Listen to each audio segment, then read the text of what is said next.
Il-prezzijiet tal-ikel f'Malta f'dawn l-aħħar 10 snin żdiedu b'aktar mid-doppju tal-medja fl-Unjoni Ewropea.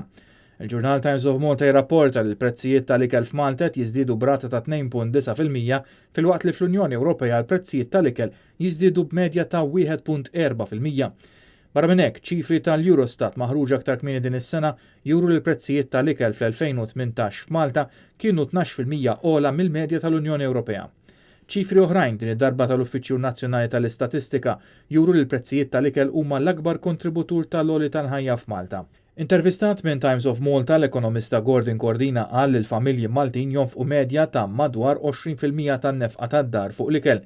Din titlaq għal 25% fil-każ ta' pensjonanti u kważi terz f'każ ta' familji bidħul baxx. U qal li fost raġunijiet ewlenin hemm l-iżolament ġeografiku u ċ-ċokon tas-suq Malti li ħafna drabi ma jkollux għażla oħra ħlif li jassorbi dawn iż-żidiet fuq livell internazzjonali.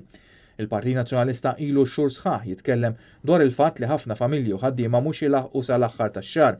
Dan fil-waqt li żidiet oħra bħal dawk fil-prezz tal-petrol u d-diesel żgur li mhux jgħinu din is-sitwazzjoni diġà problematika.